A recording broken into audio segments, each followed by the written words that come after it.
여러분 안녕하십니까. 요즘 날씨가 왜 이렇게 추운지 모르겠어요. 예. 자, 오늘도 이 시간 저희와 함께 하시죠. 예. 자, 진실 추적자 사건 반장 시작합니다. 마약류 상습 투약 혐의로 구속됐다 어제 석방된 배우 유아인 씨의 영화 이 승부. 자, 공식 예고편이 오늘 공개가 됐는데요. 자, 한국 바둑의 전설 조훈현 역의 이병헌 씨, 이창호 역의 유아인 씨 이렇게 투톱이지만 저렇게 공식 예고편에선 이병헌 씨만 나오고 유아인 씨는 뒷모습으로만 잠깐 스치듯 나오더라고요. 자, 개봉 시점을 잡지 못했던 영화였지만 자, 유 씨의 석방과 함께 다음 달 극장 개봉을 한다는 소식입니다. 오늘 출연자 소개 올리죠. 예. 자, 백다희 아나운서, 박지은 변호사, 박상희 한국열린사이버대 교수, 손소 변호사 나오셨습니다. 안녕하세요. 안녕하세요. 예. 자, 사진 보여주시죠. 자, 올해 고3 됩니다. 바리스타 자격증 그중에서도 라떼아트 2급을 땄어요. 축하해주세요 하신 최은서님. 자, 영국 옥스퍼드 유학 중인 딸이 엄마 공기놀이 좀 보내줘 하길래 얼마 전 소포로 보냈거든요. 그랬더니 세상에 옥스퍼드 기숙사 학생들이 저렇게 완전 공기놀이에 몰입 중. 오징어 게임 덕분이겠죠 하신 서은영님. 자, 중고거래 사기 피해를 입었는데 부산 전포파출소 경찰님들 덕분에 사기범 잡았습니다. 정말 감사해요 하신 강현주님. 자, 지난 17일 경남 하동 화개장터 부근입니다. 어떤 아저씨가 저렇게 딱 갑자기 경련을 일으키면서 쓰러졌는데 한 간호사분이 저렇게 응급처치를 한 덕분에 94일생 살았어요. 이름 모를 백의의 천사분 칭찬하고 싶습니다 하신 김용수님. 자, 군밤이 집사 최재희님, 최영희님, 강리아님 모두 살아갑니다. 자, 재미는 물론 의리로 함께하는 아세서 뉴스에이 750. 대한민국과 전 세계 동포 가족 여러분의 시선을 모아서 출발합니다.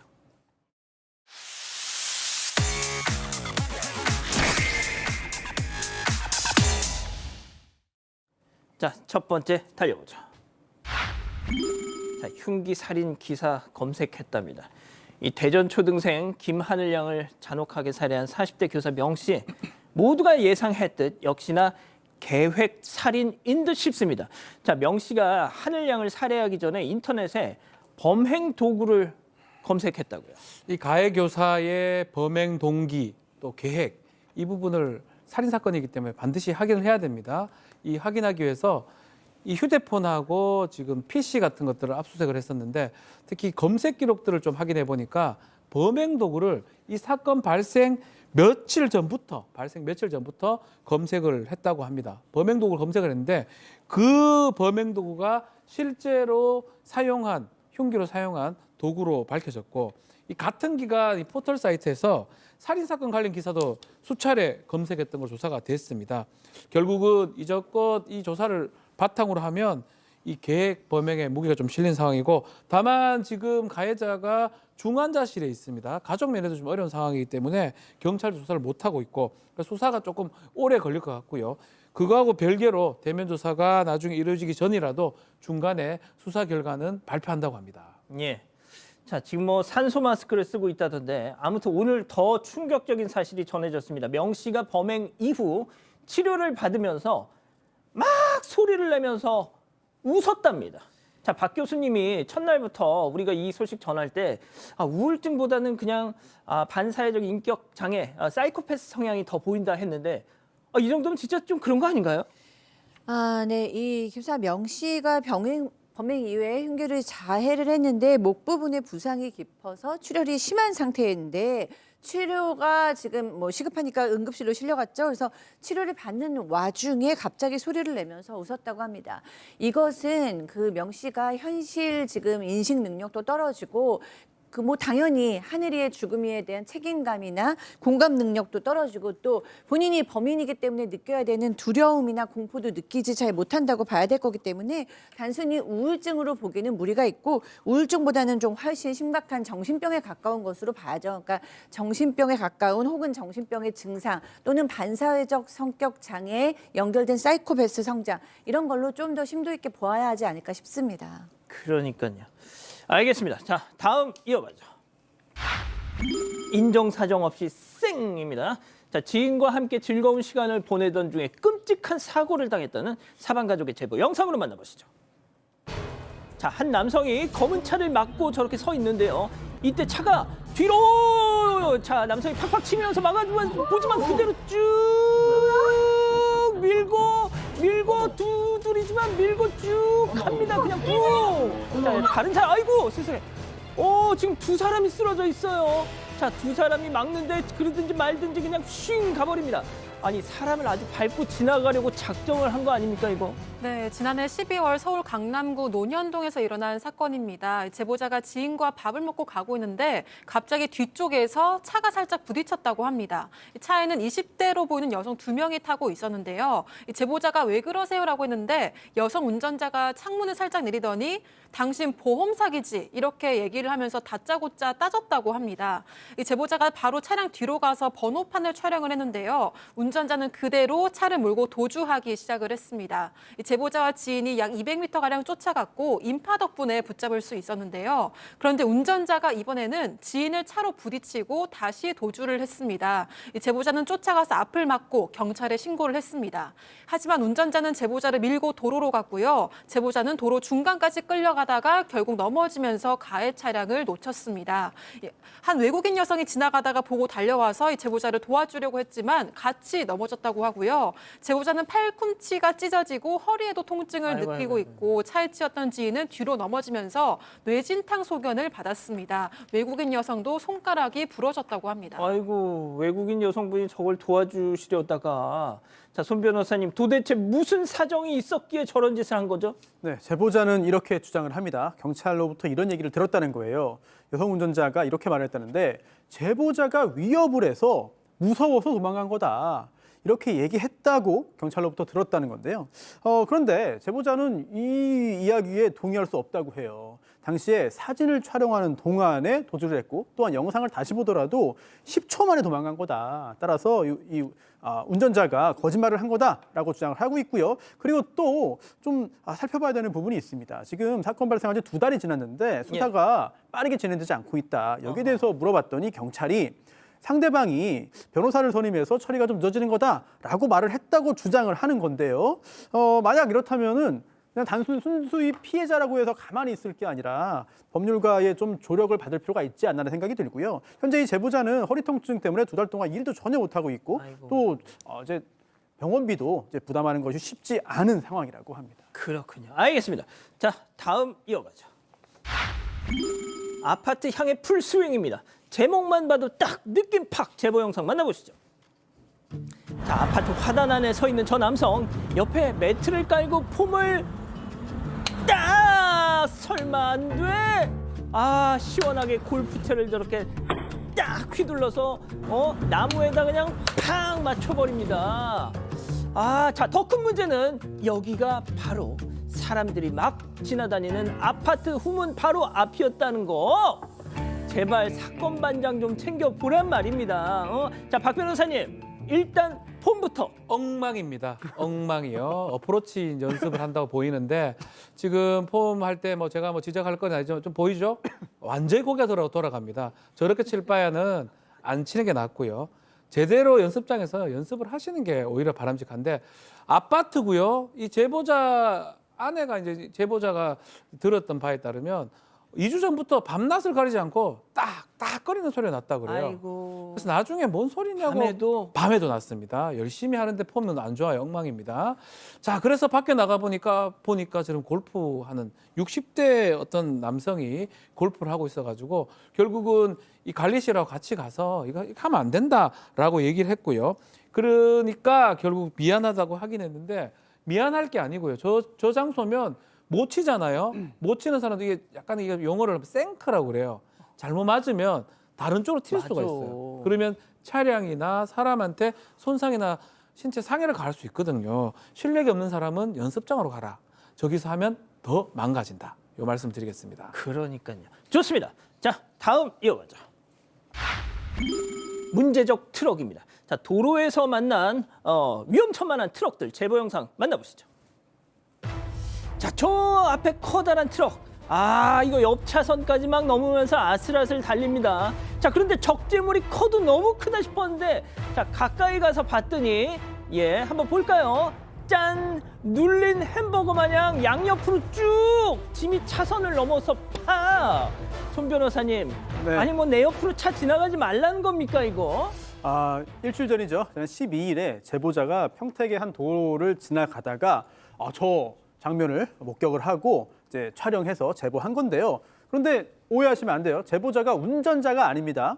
네, 보조석에 앉아있던 제보자가 촬영을 한 거니까 촬영에 전혀 문제가 없고요. 예. 저 차량에 실려 있는 적재물이 이제 나무로 된 목재 팔레트입니다. 이제 예전에 파레트라고 하죠. 네, 업계에서는 이게 무거운 물건 올려가지고 지게차로 옮기기도 하고 할 때 쓰는 그런 목적의 이제 물건인데 사실 이게 넓이가 너무 넓어요. 그래서 넓어. 이 차선의 그 차로의 옆에 폭보다 아이고. 예. 네네. 그래서 실제로 바로 옆 차로로 주행하던 차량 같은 경우에 빠르게 갈 수가 없습니다. 당연하죠. 네, 그래서 저 트럭의 속도에 맞춰가지고 졸졸졸 따라갈 수밖에 없었던 그런 상황이고요. 그리고 오른쪽에 지금 화면에 보시면은 도로 가에 여러 가지 구조물도 있고 또 물건들이 있는데요. 맞아요. 자칫 그거를 충격했을 경우에 뒤로 날아오잖아요. 네. 그렇다면은 뒤에 따라가던 차량에게도 큰 여러 가지 위험 요소가 될 수 있었던 상당히 좀 위태했던 상황이고요. 저렇게 물건을 싣고 가는 것 자체가 도로교통법 위반입니다. 예. 자, 이번에도 제보해 주신 영상 만나보시죠. 자, 앞서 달려가는 트럭 쪽 주목해 주세요. 속이 훤히 들여다 보이는데요. 저거 뭐지? 그렇습니다. 화물칸 문을 활짝 연 채로 주행 중. 끈을 또 팔럭팔럭이면서 위험천만한 운행 중. 자, 운전자는 이걸 아는지 모르는지 그렇게 한참을 자, 저 덜렁거리는 문에 옆차 쾅, 적재물 쏟아져서 쾅. 그럴 수 있잖아요. 네, 너무 위험했죠. 이게 바로 어제의 충북 음성군의 한 도로에서 찍힌 사진인데요. 보시다시피 화물차에 짐칸이 열린 상태로 지금 뭐 속도를 내서 달려가고 있는데 저 운전자는 저거를 모르는 것 같아요. 그래서 뭐 빵빵 거려줬는데도 불구하고 이제 모르는 것 같았다. 근데 저 문이 중간중간 탕탕 하면서 닫혔다는 거예요. 아무래도 속도가 붙어 있으니까요. 그런데도 이제 몰랐는지 정확히 알면서도 그냥 갔는지는 모르겠다고 제보하셨습니다. 어쨌든 짐칸에 있는 물건이 안 떨어져서 다행이고요. 저거 만약 떨어져서 뒤에 있는 차 뭐 앞유리라도 깬다거나 아니면은 사고라도 난다면 누가 책임지겠어요? 큰일 날 뻔했으니까 이런 일이 없었으면 좋겠습니다. 그니까요. 자, 좋습니다. 마지막 사연으로 가볼게요. 제가 눈치가 없었나요? 자, 집단 지성의 판단을 받아보고 싶으시다면서 제보해 주신 사연 함께 들어보시죠. 안녕하세요. 20대 딸에게 꾸지람을 들은 50대 여성입니다. 최근에 딸과 함께 지하철을 타는데요. 짐이 많아서 엘리베이터를 이용했는데 할아버지 한 분이 타고 계셨고 그 뒤에 저희가 탔습니다. 그런데 문이 닫히려는 순간 아주머니 두 분이 엘리베이터를 타시려고 하는 거예요. 그래서 제가 얼른 열린 버튼을 눌렀는데 갑자기 할아버지가 그걸 왜 눌러요? 그냥 놔두지 이러면서 화내듯이 말씀을 하시는 거예요. 바쁜 상황인데 저 때문에 늦어져서 그런가 싶어서 얼른 닫힌 버튼을 눌렀습니다. 그랬더니 또 그냥 가만히 냅둬요. 왜 자꾸 눌러요? 이러시면서 꾸짖으시더라고요. 내릴 때까지 내내 다그치셨고 너무 당황스러워서 아무 말도 못하고 가만히 있었습니다. 그런데 나중에는 딸도 한마디를 하더라고요. 누군가에게 선을 베풀려면 엄마 혼자 있을 때 해. 민폐가 될 수 있어. 남한테 그걸 강요하지 마. 이러면서요. 딸의 말에 더 큰 충격을 받았습니다. 이게 강요인가? 요즘 젊은 세대의 생각인가 싶었거든요. 제가 정말 괜히 도와주려고 한 건가요? 자, 그렇군요. 자, 기다리고 기다리셨던 부천 핸즈업타임 유튜브 JTBC 뉴스 채널 사건 반장 독립 채널에서 7천여 분의 우리 가족 여러분들 함께하고 계신데요. 채팅창에 OX로 함께 참여해 보시죠. 먼저 사연자 엄마입니다. 어머머머, 다 이놈의 지집에 말하는 것 좀 봐. 그 노인네가 나한테 막 뭐라고 해댈 때 엄마가 얼마나 무서운지 알아? 할아버지, 우리 엄마 언제 봤다고 큰 소리야. 남들 배려해주는 게 뭔 잘못이라고 하면서 소리라도 지를 줄 알았더니 세상에 그 노인네랑 한패가 돼서 애미를 낳으라고 앉았네. 아이고, 다 이놈의 그 시대에 진짜 확 동그라미. 예, 좋습니다. 우리 박 교수님 믿어요. 자, 다음 딸입니다. 엄마, 박상희 여사, 나랑 엄마만 타고 있었으면 나도 오케이지. 근데 그 할아버지 입장에서는 자기 투명인간 취급하는 느낌일 거 아니야. 미리 양해라도 구하든가. 저 멀리서 오는 사람들 때문에 굳이 거의 다 닫힌 그 엘베문을 또 열어주고 앉았어. 엄마 입장 이해는 가는데 그 할아버지는 괜히 덩달아서 서남을 강요받은 거 아니냐고 X. 아, 교수님하고 왠지 좀 이따 작별을 고해야 될 것 같은데. 자, 일단 손 변호사님. 네. 엘리베이터 안에 타고 있을 때 밖에서 누가 뛰어온다. 근데 매정하게 닫힌 버튼을 누르는 것도 문제고 기다리는 것도 문제고 열어주는 게 사실 이거는 사회적인 합의가 이미 이루어진 사안입니다. 그래서 사실상 관습법에 가까운 거 아니냐 이런 생각이 들거든요. 이런 때 또 설령 그렇게 동의하지 않는다 하더라도 이 딸 입장에서는 엄마가 누구한테 핏잔 들으면은 엄마 편을 들어줘야죠. 네, 엄마 편을 들어주지 않으면 엄마한테 나중에 혼나도 사실 이거는 변명의 여지가 없어요. 무조건 식구 편부터 들자라는 생각이 드네요. 아, 피는 못 쏘니까 물보다 피가 진하다. 이 뭐라고요? 예. 몇 초 걸림, 뭐 1분 걸립니까? 이 뭐라고 이걸 이 난리를 칩니까? 그러니까 사실은 저는 이렇게 좀 생각이 됩니다. 이 할아버지는 뭔가 짜증이 나 있어요. 그리고 딸은 뭔가 잔소리하고 싶어하는 그런 욕구가 좀 발현된 거라 좀 보거든요. 이 뭐라고요? 2초 걸려, 2초. 뚜묵 열리고. 이게 뭐라고 이거를 화를 냅니까? 기분 나쁘게. 그리고 뭐라고 엄마한테 잔소리 합니까? 뭐라고? 그러니까. 뭔데요? 그러니까. 자, 백다희 아나운서. 아니, 보통 엘리베이터를 타려고 하면 당연히 열린 버튼을 눌려주잖아요. 이렇게 모르는 사람한테 화를 냈던 할아버지도 좀 이해가 안 가고요. 무엇보다도 이제 엄마 편을 안 들어준 딸이 조금 괘씸했습니다. 다 해. 네.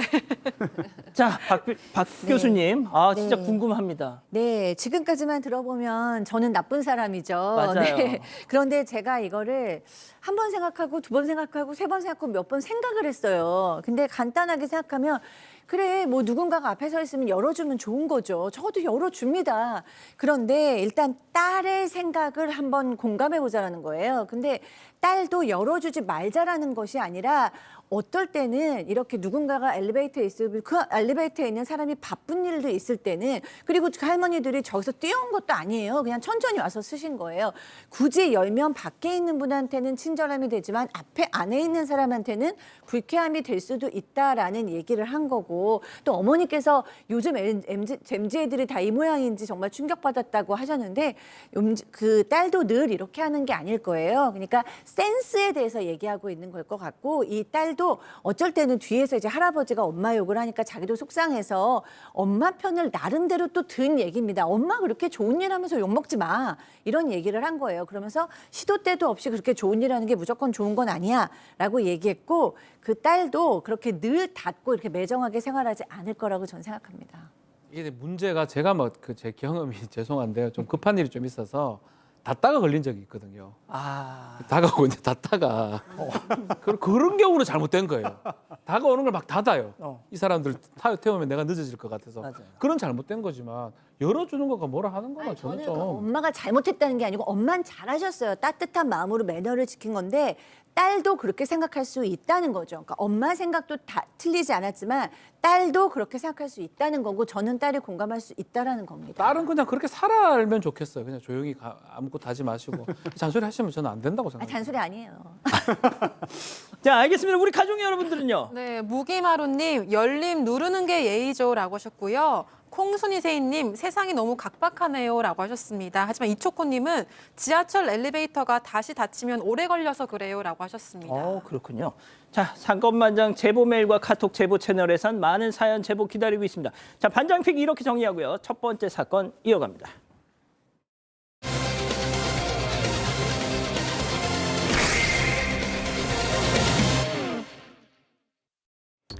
경북의 한 편의점입니다. 경찰들이 문을 열고 줄줄이 들어오는데요. 카운터 앞에 있는 남성과 대화를 나눈 뒤 데리고 나가려고 합니다. 하지만 남성은 경찰의 손을 뿌리치는데요. 그렇게 한참을 옥신각신하다가 남성은 경찰들에게 끌려가고 수갑까지 채워집니다. 동네 유명 인사라는 이 남성, 편의점 안에서 대체 무슨 짓을 한 걸까요? 자, 편의점 사장님이 주신 제보인데요. 지금까지 별별 진상들을 만나봤지만 이 진상 역대급이다 하셨습니다. 저는 근데 이 내용을 들어보니까 진상이라는 표현도 상당히 이 사람한테는 고품격이다. 예? 네, 사장님은 2023년 11월에 편의점을 인수받았는데 한 손님 때문에 지금까지도 너무너무 괴롭다고 제보하셨습니다. 이 사람은 늘 술에 다 취해서 찾아오는데 뭐 행패를 한두 번 부린 게 아니에요. 사장과 직원들에게 욕설하고 말투가 싸가지가 없다. 왜 이렇게 불친절하냐 막 이러면서 시비를 걸고 삿대질을 하고요. 한 직원한테는 자기한테 인사를 안 했다면서 나는 너를 패고 감옥 가겠다라고 얘기하고 또 담배 환불을 거부하니까 행패를 부리고 소주 외상으로 달라 그래서 안 된다고 했더니 1시간 뒤에 나타나서 내가 돈 떼먹을 사람으로 보이냐 자존심 상한다 뭐 이런 식으로 소란을 피웠다고 합니다. 자, 저 모자 영문 저 표기 좀 보세요. 배드보이입니다. 지 스스로 나쁜 놈이래요. 자, 1년 넘게 저렇게 곤드레만드레 툭 하면 편의점 와서 행패를 부렸는데 자, 사장님은 진짜 참을 인을 새기면서 그냥 아유, 내 참자. 자, 그런데 결정적인 이거 팡 터진 사건이 있었다. 그게 지난해 12월 14일입니다. 남자 직원이 폭행 사건을 일으켰습니다. 이날도 뭐 비슷해요. 술에 만취가 돼서 소주 2병 달라라고 팔아라고 했는데 문제는 또 외상 얘기를 했다는 거예요. 소주 2병 가지고 와라 해서 외상을 한다고 하니까 아마 직원들 입장에서 안 된다라고 하니까 그때 욕설을 하면서 직원을 밀쳤다고 합니다. 그러니까 사실은 직원이 이게 고소를 하긴 했는데 이 부분이거든요. 사과를 받고 취하를 했다고 해요. 근데 사장님 입장에서는 직원이 이렇게 폭행을 당하는데 이런 손님 가만둘 수 없다고 생각이 들어서 업무방해, 영업방해 혐의로 고소를 했고요. 이 폭행 사건이 있었던 12월 14일 일주일 정도 지났을 때 손님이 다시 찾아옵니다. 왜요? 왜 신고했습니까? 내가 뭐 그렇게 잘못했습니까? 또 소동을 부렸다고 해요. 또 경찰 불렀죠. 경찰이 신고해서 출동을 했고요. 나중에 경찰에 같이 가보니까 이 사람 왔어. 예, 경찰이 왔어요. 와서 결국은 이 사람을 붙잡아 가는 모습도 지금 보입니다. 그만하라고. 그 이후에 경찰에 진술할 일이 있어서 뭐 피해자 진술을 갔는데 예. 알고 보니까 이 손님, 이 사람 벌금형 받았는데 벌금 못 내서 수배를 받고 있는 상황이고요. 아이고. 한 달 정도 수감된다고 합니다. 이걸 못 내면. 그리고 사장이 고소했던 업무방해 부분도 불구속으로 벌금형이 나온다는 얘기를 들었다고 합니다. 자, 한 달 정도 수감이 됐었는지는 모르겠지만 아무튼 한 달 뒤에 저 편의점을 또 찾아왔다고요. 네, 맞습니다. 사장 주장에 따르면 손님이 지난달에 찾아와서는요. 어제 출소했다. 죄송하고 2번 다시 술을 먹지 않을 거고 찾아오지 않겠다. 형편이 안 좋아서 5만 원만 준다면서 합의서를 써달라고 요구했습니다. 사장은 반성을 하는 모습을 보고 합의서를 써주겠다고 했고 2월 중순쯤에 합의서를 작성했다고 하는데요. 이 합의서는 손님에게 검찰청에 우편을 붙이라고 줬는데 손님이 바쁘다고 대신 보내달라면서 2,000원을 줬다고 합니다. 이후 지장을 찍은 합의서를 서로 확인하고 사장이 검찰청에 우편으로 보냈는데요. 그런데 며칠이 흘러서 또다시 술에 취한 채 찾아왔습니다. 정말 합의서 제출한 게 맞냐 항의를 하면서요. 너를 패고 깜빵에 갔다 올까 생각도 했다. 경찰서에 거짓말 탐지기가 있는데 왜 거짓말하는지 모르겠다. 이런 횡설수설을 했다고 합니다. 말이 통하지 않아서 결국 경찰에 신고했고요. 경찰이 집으로 돌려보냈다고 합니다. 자, 한 달 수감됐다가 나왔습니다. 근데 또 행패를 부렸어요. 그래서 또 경찰에 신고했습니다. 경찰이 데리고 갔습니다. 돌려보냈나 봐요. 자, 그런데 말이죠. 그 다음날 또 왔습니다. 다음날 근데 무려 5번이나 왔다는 겁니다. 이런 황당한 말을 하면서요. 체크포인트 짚어보죠. 야, 나 힘들게 하지 마. 자, 사장님과 저 손놈 간의 대화 들어보시죠. 저랑 대화하고 싶으세요? 예, 해야지. 그러면은 내일 술 깨고 오세요. 내가 힘들잖아, 지금. 그러니까 술 깨고 오세요. 아니, 나 힘들게 하지 마요. 저도 힘들어요. 내가 올 때마다 신고를 하고, 올 때마다 행패를 부리시니까 신고하죠. 나도 인권 변호사도 알고, 여기 경찰서 가니께도 알고, 나 알아. 아무한테 아신다고 저 알고. 가게 못하게 한다고 협박하셨잖아요. 네, 그거 협박이에요. 아시는 분 통해가지고 가게 문 못 열게 하신다면서요? 누구든지 개박수 나겠죠, 그죠? 네, 계속 행패를 부리니까 신고하죠. 안 오시면 신고할 일이 없어요. 자, 손 변호사님, 그러니까 네. 쉽게 말해서 주폭이에요, 그냥. 그렇습니다. 지금 저 남성이 여러 차례 지금 이 업장에 와가지고 행패도 부리고 괴롭히는 거잖아요. 그래서 지난 15일 새벽에도 이 업장에 와가지고 소주 3병을 샀습니다. 그리고 당시에 직원한테 어떤 얘기를 했냐면 나 아무런 잘못이 없는데 사장이 신고했다. 이렇게 하소연을 하고 떠났다는 거예요. 그런데 그게 마지막이 아닙니다. 그날 또 밤이 지나고 오후에 또 다른 직원이 일을 하고 있는데 와가지고 편의점 영업 못하게 할 거다.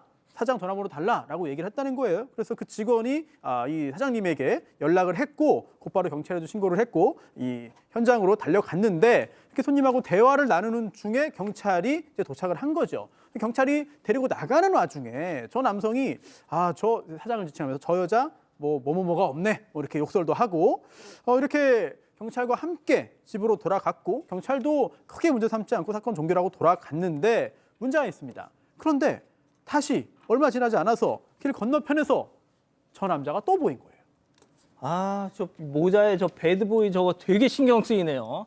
자, 편의점 쪽으로 오려는 저 주폭을 보고 바로 문을 잠그셨대요. 자, 그런데 저 인간 그 길로 다시 돌아갔을까요? 사장님 이야기 들어보시죠.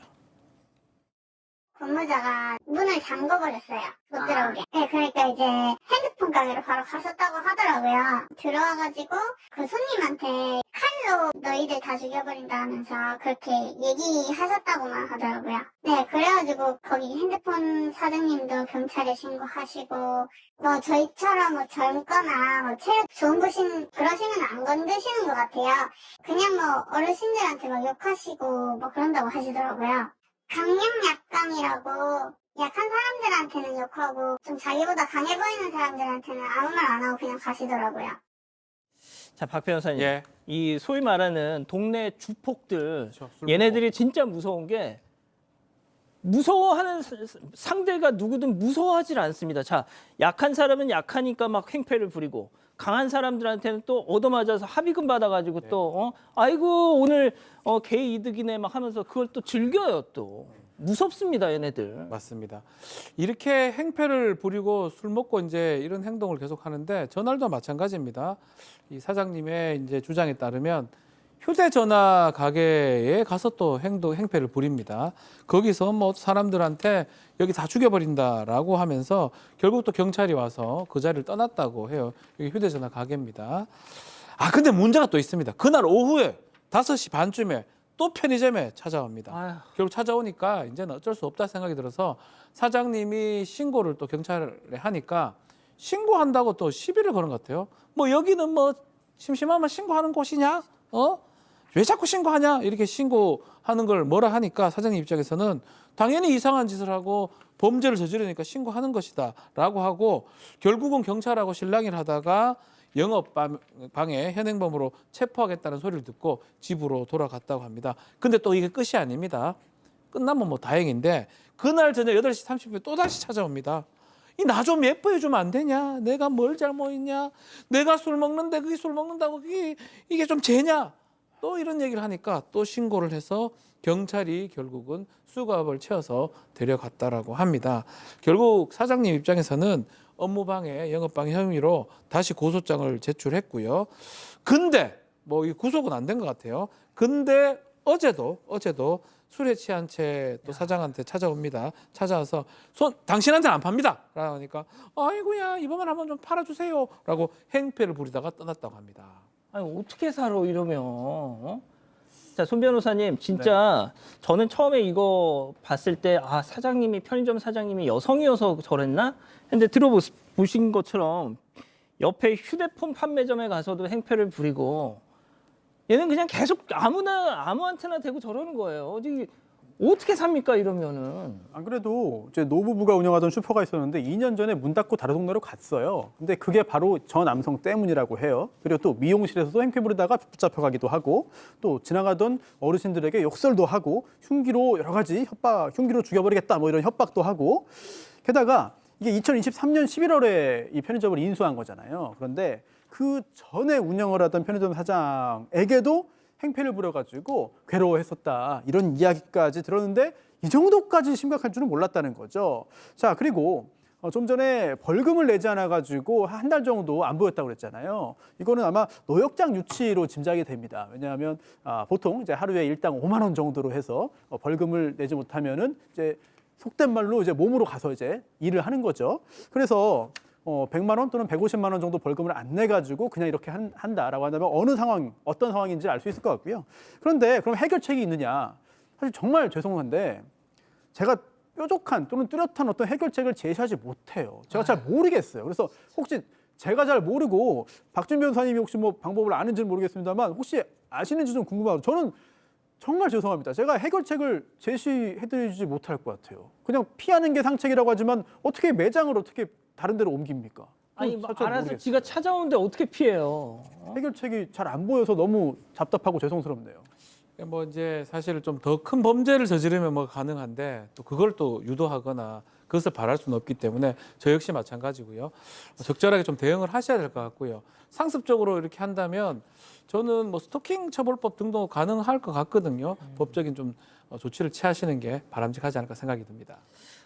진짜 이 동네 이 주폭들과의 전쟁 이거 진짜 경찰이 다시 한번 선포를 하시든지 해야 됩니다, 진짜. 자, 이렇게 정리하고요. 두 번째 이어갑니다.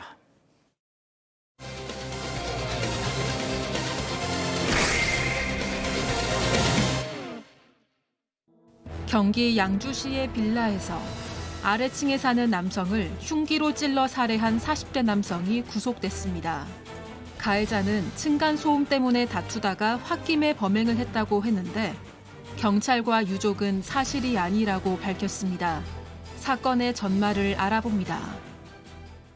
자, 이번 사건은 피해자 유족 그리고 그 주변 지인들이 억울함을 풀어달라면서 제보를 주셨습니다. 네, 이 사건은 지난 9일 오후 1시쯤 경기 양주의 한 빌라에서 일어났습니다. 빌라 5층에 살던 40대 남성이 바로 아래층 4층에 살던 50대 남성을 흉기로 찔러 살해한 사건인데요. 가해자는 사전에 흉기를 소지하고 아래층인 4층 피해자의 집을 찾아갔습니다. 피해자는 가해자가 흉기를 소지한 걸 목격하고 이 두 사람은 몸싸움을 벌인 걸로 확인되는데요. 이후 이들은 다시 5층으로 올라갔는데 그곳에서 가해자가 피해자를 흉기로 찔렀다고 합니다. 사건 발생 직후 가해자가 직접 경찰에 신고했고 살인 혐의로 체포됐습니다. 그리고 현재 가해 남성은 검찰에 구속 송치된 상황입니다. 자, 이걸 다시 한번 제가 정리하는 차원에서 말씀드리면 층간 소음을 유발한 사람이 아래층 주민이라는 이유로 위층 사는 사람이 와서 흉기를 휘둘러서 살해한 겁니다. 물론 층간 소음이라는 게 꼭 위에서 아래로만 전달되는 건 아닙니다만, 자, 일단 그렇다는 거 일단 기억을 하시고요. 자, 그런데 이 사건이 언론에 보도된 뒤에 오히려 이렇게 제가 방금 말씀드린 것 때문에 피해자가 비난을 받았습니다. 그렇습니다. 범행 동기를 경찰에 진술을 했어요. 살인의 동기 바로 층간 소음이다. 이것 때문에 다퉜다라는 건데요. 오히려 위층이 아니라 아래층에서 소음을 유발했다고 주장을 한 거예요. 그래서 아래층 4층에서 시끄러운 소리가 나가지고 5층에서 항의하러 내려갔다. 그랬더니 아래층에 사는 피해자가 이제 억울하다고 말을 했고, 그리고 그 후에 이제 몇몇 언론사에서 이 사건을 이제 보도했는데 예. 실제로 아래층에서 층간소음을 일으킨 것처럼 보도가 됐다. 이게 굉장히 억울하다라고 하는 건데요. 당시에 윗집에서 이제 가해자죠. 가해자는 5층에 사는 가해자가 이야기한 증언에 따른 이야기에 따르면은 평소에 다른 집에서 이야기를 했다는 거예요. 뭐냐면 아래층 피해자의 집에서 어제 쿵쿵 울리는 소리가 났다. 이걸 근거로 해가지고 층간소음이 있다고 주장을 했다는 건데 결국 이런 보도가 나오다 보니 층간소음 이거 겪어보지 않으면 모른다. 원인이 층간소음이었다고 하니까 살인도 이해가 된다라는 이해할 수 없는 그런 댓글들이 나오면서 오히려 피해자를 비난하는 분위기가 생겼습니다. 자, 그런데 말이죠. 저희가 그 주변 이웃들을 더 취재해 봤더니 전혀 다른 얘기를 들을 수가 있었습니다. 체크포인트 짚어보죠. 가해자가 사이코. 자, 이웃들의 증언 들어보시죠. 저는 KBS 뉴스를 봤거든요. 그랬는데 이번에 피해를 본 피해자가 층간소음을 낸 것이냐 4층하고 5층이 바뀐 것 같더라고요. 그 친구가 문제가 많았어. 계속 그 친구가 망치 같은 걸로 두들기는 바람에 그래서 내가 일일이 확인을 했지. 몇 층에서 이 소리가 나나? 내가 분명히 확인했어. 그 친구야, 500 그놈이야. 그래서 내가 그랬더니 4층이나 5층이나 약간 사이클이니까. 자, 교수님 들어보세요. 네. 그러니까 지금 이웃 주민들의 증언에 따르면 그 5층에 있던 가해자가 뭐 사이코라는 표현도 하셨죠. 정말 정신적으로 문제가 있는 사람이었고 층간 소음도 그 사람이 냈다라는 거예요. 그러니까 언론의 보도가 잘못됐다라는 겁니다. 피해자와 같은 일단은 이웃 주민 1 피해자와 같은 4층에 살던 이웃께서는 뭐라고 얘기하셨냐면요. 5층에서 소음이 들렸다. 그런데 피해자가 층간 소음을 냈다라는 보도가 나가서 난 되게 의아했다라고 얘기했고요. 그다음에 이제 이웃 주민 2인분은 고 3층에 사는 분입니다. 그러니까 4층, 5층에서 싸움이 났던 거잖아요. 그 3층에 사시던 분이 안 그래도 언제부턴가 망치 소리 같은 걸로 쿵쿵쿵 소리가 나서 내가 돌아다니면서 어느 집에서 소리가 나나라고 이제 다 살펴봤더니 5층에서 소리가 났다라고 얘기하셨어요. 그래서 5층에서 이제 소리 내지 말라고 현관문을 두들기면서 항의를 했대요. 그랬더니 나는 안 그랬다라고 하면서 부인했다라는 거예요. 그러니까 이 이웃 주민들의 말씀에 의하면 층간 소음을 낸 건 살해당한 피해자가 아니라 살인한 가해자 쪽이었다라는 겁니다. 자, 그리고 말이죠. 지인 그리고 유족들은 고인이 피해자가 층간 소음을 냈을 리가 없다라고 주장하는 또 다른 이유가 있죠. 중요한 근거가 좀 있습니다. 빌라에 이제 피해자가 혼자 거주를 하고 있는데요. 직업 자체가 덤프트럭을 운전을 합니다. 지방에 가서 한참 동안 운전을 하다가 한 번씩 지금 올라온다고 합니다. 집을 비울 일이 많군요. 거의 다 집을 많이 비우고요. 일을 하러 지방에 많이 갔다가 이제 한 번씩 오는데 실제로 이 피해자 지인한테 했던 말이 있습니다.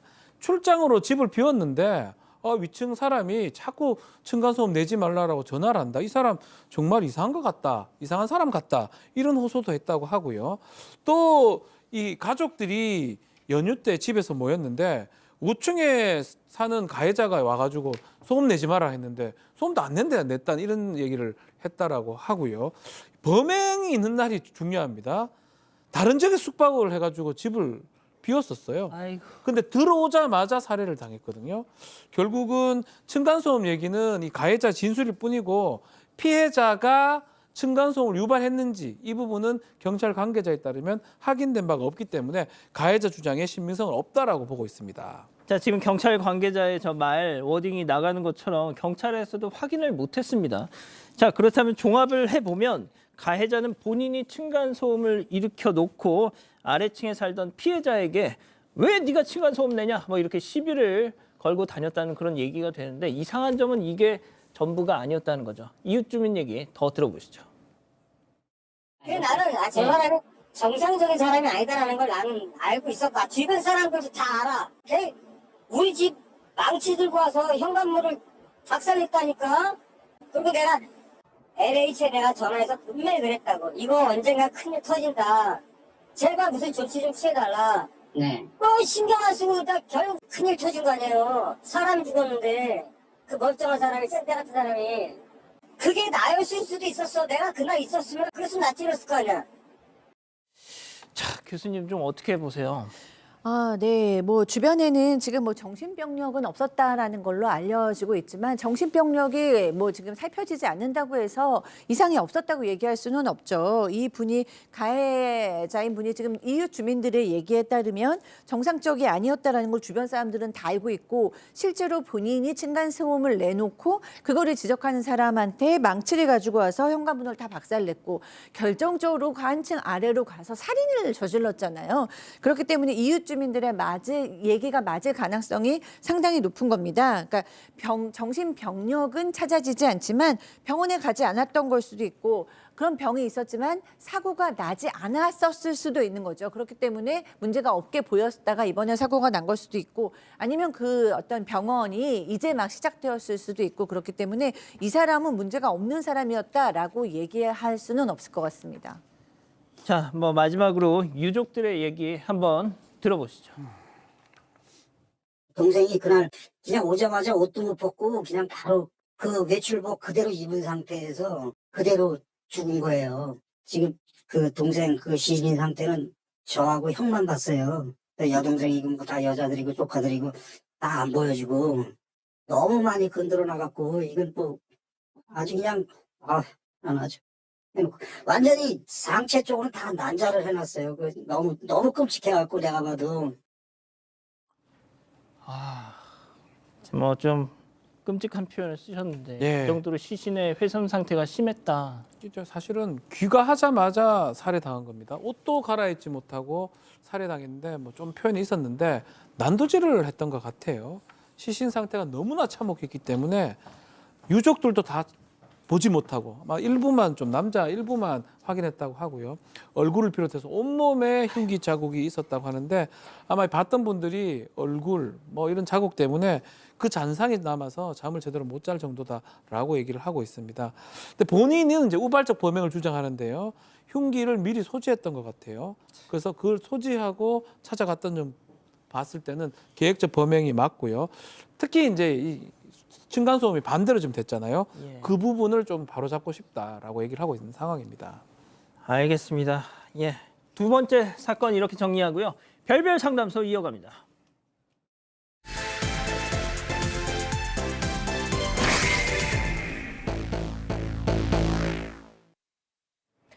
아내가 운영하는 디저트 카페에 매일같이 와서 뒷정리를 돕는 남편. 11년 동안 한결같이 다정한 남편의 모습인데요. 그런데 어느 날 이 남편 낯선 여성과 어린아이를 데리고 캠핑장에 나타납니다. 대체 이게 무슨 일일까요? 자, 결혼 11년 차 딩크족, 그러니까 더블 인컴 노 키즈, 그러니까 아이를 낳지 않고 맞벌이하면서 우리 부부끼리만 행복하게 살자라는 그런 분들, 30대 아내 제보입니다. 자, 남편이 5살 연하였다고 해요. 네, 20대 아무것도 없는 나이에 만나서 서로 사랑에 빠져서 일찍 결혼을 했습니다. 그런데 맨 처음에는 너무 어리고 경제적으로도 좀 안정이 안 되니까 그냥 아이를 안 가졌고요. 시간이 지나면서는 우리 그냥 아이 낳지 말까? 아이 낳으면 아무래도 서로한테 좀 소홀해지지 않을까?라는 의견이 맞아서 그냥 아이 없이 딩크로 살게 됐습니다. 남편보다 5살 여성이 많기는 했지만요. 굉장히 사이가 좋아서 싸운 적을 손에 꼽을 정도였고 기억도 안 날 정도라고 했습니다. 그러다가 또 5년 전에는 친정 아버지께서 돌아가시면서 유산을 남기셨는데 그것으로 작은 디저트 카페를 차렸어요. 근데 또 장사가 잘 돼서 분점까지 냈다고 합니다. 자, 5살 연하 남편이 난 자기만 있으면 돼. 뭐 이렇게. 또 장사도 잘 됐다고 하고요. 남편이 늘 퇴근하면 뭐 마감도 도와주고 재료도 좀 주문도 해주고 직원도 잘 챙겼다고 합니다. 남편이 근데 어느 날 이때 이런 얘기를 했다고 해요. 쉬는 날 없이 이제 일하느라고 많이 힘든데 여행도 좀 가기가 힘든데 캠핑카 하나 사면 어떠냐고 얘기를 했다고 해요. 그 말인즉슨 이제 이거 있으면 바로 여행을 갈 수 있는 그런 기분을 내지 않겠습니까? 그래서 아내도 나쁘지 않다 생각해서 남편 명의의 수억 대의 고급 럭셔리 캠핑카를 할부로 장만을 했다고 합니다. 그리고 실제로 2-3번 정도 여행을 갔다고 합니다. 아, 그러니까 아내가 휴일 없이 계속 일만 하는 게 너무 안쓰러워서 자기야 우리 캠핑카 이런 거 좀 사서 당신하고 나하고 좀 놀러 다니자. 그래서 수억 대의 고급 럭셔리 캠핑카를 할부로 장만을 했는데 자 일단 여기까지만 보면 별별 상담소에 나올 일이 없죠. 네, 그렇습니다. 아내도 그렇게 생각했는데 어느 날부터 남편이 분점에만 가면 함흥차사가 됐다고 합니다. 알고 보니까 거기서 직원이 마감하는 거 도와주고 같이 장도 보고요. 직원이 집을 갈 때는 데려다 주기도 했습니다. 남편은 어린 친구가 마감을 제대로 못해서 가르쳐 준 거다. 장 보는 요령이 없어서 같이 간 거다. 마감하고 시간이 늦어서 집까지 데려다 준 거다. 이렇게 해명을 했는데요. 그 직원은 어린 딸을 혼자 키우는 20대 미혼모였습니다. 좀 신경 쓰였지만 그냥 넘어갔다고 하는데요. 그런데 어느 날 남편이 캠핑카를 가지고 나가서 친구들이랑 1박을 한다고 하는 거예요. 아내는 차를 오래 세워뒀으니까 한 번씩 타면 좋지 이렇게 생각했는데 공교롭게도 그날 분점 직원이 같이 그 휴가를 냈었다고 합니다. 자 남편이 친구들하고 자기야 나 캠핑카 타고 하루 좀 자고 올게 친구들하고 신경 쓰였 바로 그날 하필 그 직원이 휴가를 냈다. 또 불길한 예감이 또 맞아 떨어집니다. 또 신기하게 아내가 이제 근처 카페에 뭐 배달을 갔다가 낯익은 눈에 익은 그 캠핑카를 발견했는데 그 캠핑카에 사람들이 나오는데요. 그 카페 직원하고 아이가 내리는 모습이 보였어요. 심지어 운전석에는 남편이 배웅을 해주는 모습까지 있습니다. 바로 다가갔죠. 다가가서 뭐냐 설명해봐라 하고 따지니까 남편 말하는 얘기가 분점 마감 같은 거 도와주다가 이렇게 얘기 나눴는데 애 혼자 키우면서 이 제대로 나들이 한번 가본 적 없다고 해서 캠핑카 한번 태워줬다. 이거 해주니까 자기는 행복감을 느꼈다라고 하면서 아이가 있지 않습니까? 예. 자기 아이 안 좋아하는 줄 아는데 나도 아빠가 되고 싶은 사람이었나 보다 이런 얘기를 했다고 합니다. 그러니까 아내가 정신 좀 차리라 네 홀린 거다 이렇게 얘기를 하니까 요때 남편이 이런 얘기를 합니다. 당신 만났을 때는 잘 몰랐는데 진정한 사랑을 지금 찾은 것 같다 이렇게 얘기를 했다고 합니다. 자, 들어보세요. 내가 애 별로 안 좋아하는 줄 알았는데 근데 이 사람 만나면서 나도 아빠가 되고 싶더라. 정말 애가 좋아지더라. 이건 핑계겠죠, 교수님. 뭔 애야, 애는. 자기 애도 아닌데. 네. 그러니까 뭐 지금 한마디로 바람이 난 거죠. 바람이 났는데 굳이 뭐 자교합리화를 한 거죠. 저 아이가 아빠가 없는 아이가 불쌍했는데 내가 아빠가 역할을 해주니까 너무 좋았고 뭐 이렇게 업무 마감도 못하는 불쌍한 여성 어린 여자를 내가 도와주다 보니까 안쓰러워서 사랑에 빠졌다 뭐 막 이런 얘기를 하는 건데 그런 얘기를 듣는 부인의 마음은 어떻겠어요. 그동안 바람 쐬고 오겠다 뭐 친구들하고 캠핑카 좀 갔다 오겠다 이러면 흔쾌히 허락해줬던 게 생각이 나니까 이 여성이 정말 참을 수가 없게 된 거죠. 그래서 들어와가지고 캠핑카에 있는 집기들을 다 이제 막 부수게 되고 제정신이겠어요. 사이드밀러도 다 깨게 되고 범퍼카도 다 부셨다고 합니다. 엉망으로 만들어 놓은 거예요. 그랬는데 여성이 지금 아내가 그런 얘기를 들으면 그럴 법도 하잖아요. 그런데 이거를 또 이 남편이 재물손괴로 신고해 버립니다. 그러니까 이제 뭐 더 싸움이 난 거죠. 자기 명의 차라고. 자기 명의 차라고 그걸 또 재물손괴로 네, 지금 또 신고를 해요. 그러니까 정말 불난데 정말 기름 붓는 거죠. 그래서 두 사람이 심한 말다툼을 벌이다가 결국 또 이 남편 아내한테 손찌검까지 합니다. 그래서 아내도 그때부터 참지 못하고 결국에는 가정폭력으로 신고도 하고 또 그 여성을 상대로 상간자 소송도 하고 그래서 상간자 소송에서는 이겼어요. 그런데 지금은 또 이혼 소송에 들어갔다고 합니다. 제가 이 제보자하고 통화를 하면서도 정말 제 일이 아니지만 듣다 보니까 너무 화가 나더라고요, 손 변호사님. 네. 자, 그런데 상간자 소송에선 이 아내분이 이겼고 이제 이혼만 남았는데 마지막 난관이 기다리고 있습니다. 네, 바로 재산 분할인데요. 상대방에게 유책 사유가 있기 때문에 이 제보자가 이혼을 원치 않았으면은 사실 재산 분할까지 가지 않을 수 있습니다. 하지만 이런 상황에서 더 이상 용서할 수 없다. 나도 혼인 관계 이어가기 싫다라는 판단 하에 결국 이혼을 원하게 됐고요. 그렇다면은 여기에 더해서 엄밀히 보면은 별개입니다만 이혼 소송과 함께 재산 분할까지 함께 다루는 경우가 일반적이죠. 그래서 이 소송에서도 재산 분할이 문제가 됐는데 재산 분할을 할 때 서로 재산 목록을 제출을 합니다. 그런데 지금 이 제보자는 솔직하게 다 낸 거예요. 뭐 예금, 주식, 보험 등까지 다 적어냈습니다. 그런데 상대방이 남편이 제출한 걸 보니까 좀 이상하다는 거죠. 어떤 면이에요? 네, 분명히 어느 정도 있다는 걸 아는데 아내 입장에서 함께 살았으니까 아는데 아니 예금도 0으로 돼 있고 분명히 있을 법한 것들이 다 없다. 여기에 더해서 이 차량 있잖아요, 캠핑카. 예. 캠핑카도 아직 할부 기간이 한참 남아 있습니다. 그 할부금도 이제 소극재산, 이제 부채로 빚으로 넣었고 게다가 수리비까지 넣어가지고 결국은 남편이 빚을 지고 있는 거를 아내가 떠안아야 되는 그런 상황 발생하는 거 아니냐 이런 걱정이 되기 시작한 거죠. 자, 그러면 여기서 오늘의 궁금증 짚어보죠.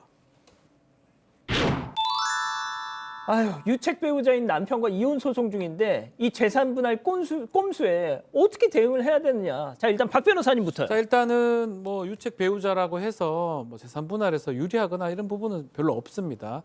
재산 분할은 유책하고 상관없이 하는 거고요. 위자료 할 때 이제 유책 부분 따지는 건데 지금 꼼수를 부린다고 하는데 좀 더 적극적으로 재산 명시 신청을 해야 됩니다. 법원에 명시 신청을 해가지고 재산 명시 명령을 받으면 법원이 그 남편한테 뭐 피고면 피고원고한테 그 명령을 내리면 가지고 와야 되고 만약에 거짓말을 하게 되면 뭔가 처분을 받을 수 있는 상황이 생길 수가 있고요.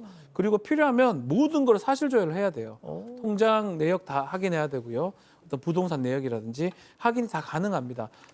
전문가의 좀 조력을 받아서 재산 분할할 때 일단은 영원 일리는 없는 거고요. 만약 빼돌렸다 그러면 그 이혼 당시 아니면 파탄 당시를 기준으로 그 돈을 기준으로 계산을 합니다. 그러니까 인출한 시점도 그런 그렇죠. 거죠? 다 봐야죠. 그러니까 그 입출금을 다 따져봐야 돼요. 영원 냈다 해가 믿을 것도 없는 거고요. 일단은 재산 명시 신청하시고 그리고 사실 조회해가 통장, 예금, 보험, 증권, 부동산 모든 것을 확인한 다음에 재산을 다시 따줘야 될 것 같습니다. 자, 손 변호사님도요. 네, 소송 절차에서 자신의 모든 것을 솔직하게 다 드러내는 경우는 일반적이지 않습니다.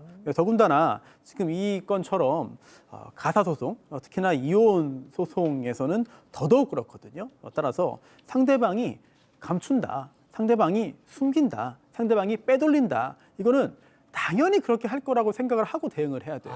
나는 솔직하게 했는데 왜 저쪽은 솔직하지 않지? 라고 생각하면서 화를 낼 필요가 없습니다. 원래 그렇게 다들 합니다. 그렇기 때문에 이걸 잘 찾아내는 게 중요한 것이고 또 박 변호사님이 말씀해 주신 그런 여러 가지 절차들이 있거든요. 이걸 적극적으로 활용을 하실 필요가 있고요. 또 짐작입니다만 예. 아마도 변호사가 이미 있을 것 같아요. 그렇다면은 그냥 맡겨놓기보다는 적극적으로 교류하고 소통하고 예. 의견을 교환하면서 최대한 노력을 해서 적극적으로 대응하는 것이 현재 남아있는 유일한 과제인 것 같습니다. 자, 박 교수님. 네, 지금 아내의 잘못이 하나도 없잖아요. 아내는 정말 남편을 사랑하고 신뢰하면서 열심히 일한 죄밖에 없습니다. 근데 이제 그런 남편, 정말 나쁜 남편, 이 남편 뭐 아쉬워하지도 마셨으면 좋겠어요. 이 남편 더 나이 들어서도 분명히 이렇게 바람필 사람이었고 만약 둘 사이에 아이까지 있었더라면 그 아이도 얼마나 상처받을 뻔했습니까? 아직 30대시잖아요. 이 제보자께서 정말 지금 하시는 일 잘 되시니까 더 승승장구하시길 바라고 착한 여자와 어울리는 착한 남자 만나셔서 행복한 새 출발하셨으면 좋겠습니다. 그러니까요. 네, 가족분들 의견도 보겠습니다. 오한님 정말 양심 없네요라고 하셨고요. 도로시님 할 수 있는 거 다 하세요라고 하셨습니다. 그리고 사건 부반장님 사이다 결말 바라겠습니다라고 하셨습니다. 자, 별별 상담소 이렇게 정리하고요. 글로벌 픽 이어갑니다.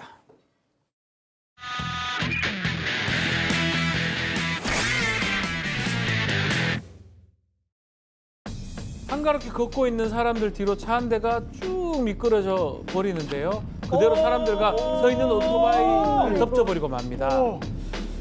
뭐야 이거 드립 뿌연 먼지 속에서 넘어진 사람들이 하나둘씩 뛰쳐나오죠. 건물 안에 있던 사람들도 굉음에 좀 놀라서 우르륵 나와 보는데요. 한 남성은 조수소로 가서 동승자를 우선 끌어내고 네. 차 안을 살펴보기도 합니다. 차 안에는 총 4명의 청년들이 타고 있었는데요. 네. 여기서도 냄새가 납니다. 술 냄새가 풀풀 진동했다고 합니다. 예, 아유, 음주운전입니다. 이 대낮에 네네, 맞습니다. 이 사고로 총 3명이 다쳤는데요. 한 명은 꽤 심하게 다쳤다고 합니다. 이에 분노한 사람들이 차에 있던 청년들을 끌어내서 맨손으로 아주 뜨거운 맛을 보여주고서 경찰에 넘겼다고 합니다. 한 대 때렸구나. 자, 다음 영상 이어가죠. 뒷짐지고 천장을 유심히 보던 남성이 냉큼 달려가서 두 팔을 쭉 뻗습니다. 위에서 뭔가 뚝 떨어지죠. 남성이 떨어진 것이 땅에 닿기 일보 직전에 낚아채는데 성공을 합니다. 저 뭐예요? 자, 남성 품에 안긴 이것이 어깨 너머로 뾰족 보이죠? 귀가 보이죠? 바로 고양이입니다, 고양이. 고양이가 높은 곳을 좋아하잖아요. 네. 이곳 천장에서 아슬아슬하게 놀다가 그만 발을 헛디뎠다고 합니다. 안 그래도 남성이 내려와라, 뒤로 가라 한참 잔소리를 했는데 고양이는 귓등으로도 안 들었다고 하고요. 저 양반 반사신경 장난 아니네. 그렇죠. 게다가 또 이 집 고양이도 아니라고 합니다. 매일 놀러 오는 옆집 고양이인데 옆집 아저씨의 본능이 우리 귀여운 고양이를 살렸다고 합니다. 다음 영상 가보죠. 네, 짧은 다리가 매력적인 아기 강아지가 가족들과 함께 계단 훈련을 하고 있습니다. 높은 계단 앞에서 발을 동동 구르면서 아빠만 물끄러미 쳐다보고 있는데요. 아빠는 두 손으로 계단을 짚어가면서 몸소 직접 시범을 보이고 있습니다. 그러니까 야 이렇게 내려가는 거야? 네, 그렇죠. 근데 엄마의 응원에도 무서운지 쉽게 내려오지 못하고 못 있는데요. 가네. 하지만 영리하게도 계단이 아니라 아빠의 엉덩이에 올라갑니다. 그리고 아빠 등에 척 엎이는데요. 엄마에게는 이제 내려가자 이런 눈빛을 보내고 있습니다. 뭐 저렇게 해도 내려가는 건 마찬가지니까. 똑똑하죠. 네, 귀엽고 똑똑한 모습에 가족들도 박장대소를 터뜨렸는데요. 다리가 짧아서 슬픈 아기 강아지는 계단은 내려가지 못했지만 가족들의 사랑은 듬뿍 받고 있다고 합니다. 웰시코기가 이게 다리가 짧어. 자, 마지막 픽 이어갑니다. 네, 즐거운 피크닉 시간에 귀여운 불청객이 찾아왔습니다. 다람쥐는 손에 놓아준 음식을 야무지게 챙겨 먹고 있는데요. 그래도 떠나지 않으니까 이 꽃다발로 툭툭 다람쥐를 밀어내보고 있습니다. 아우 귀여워. 네, 일부 후퇴한 다람쥐 뒤로 저 멀리 나무에 매달린 또 한 마리가 음식을 노리고 있습니다. 그리고 잠시 한눈판 사이 아까 그 다람쥐가 슬금슬금 다가오더니 이렇게 빵을 통째로 냉큼 물고 가버렸습니다. 야 이거 쏜살같이 도망가는 바람에 어. 속수무책으로 빼앗겨버리고 말았는데요. 야 저 선수네. 네, 그 와중에 나무에 있던 다람쥐는 같이 먹자면서 뒤에서 덮쳐보지만 실패하고 말았습니다. 자기 몸만한 빵을 입에 한가득 문 다람쥐는 만족스럽다는 듯이 가벼운 발걸음으로 돌아서는데요. 이날 다람쥐에게 빵을 뺏긴 커플은 괘씸한 빵 먹튀범들을 SNS에 공개 수배했다고 합니다. 그렇군요. 자 이렇게 정리하고요. 잠시 뒤에 돌아오겠습니다. 우리 어른이들 잘하고 있나요? 집에 가고 싶다. 어디 있는 거지? 응원할게요. 세상 모든 어른이들. 세상의 모든 일을 리스펙. 잡코리아 알바몬. 판교에 버금가는 탁월한 미래가치. 입지부터 설계까지 모든 것이 하이엔드. This is the real high-end. High-end work edition. 신광교 클라우드시티. 무엇을 배송해 드릴까요? 당신의 설렘이 멈추지 않게 설렘을 잇다 딜리박스가 있다. 딜리박스. 카리나와 카리나의 이탈리아 페어링. 스트롱 앤 스윗, 크리미 앤 클래식. 파스쿠찌가 제안하는 이탈리아 페어링. 파스쿠찌. 예, 사랑하는 사건 반장 가족 여러분 따뜻한 밤 보내시고요. 오늘도 유튜브 라방 사반 후반 달려봅니다. 저희는 내일도 사반 750 저녁 7시 50분에 다시 옵니다. 안녕히 계십시오.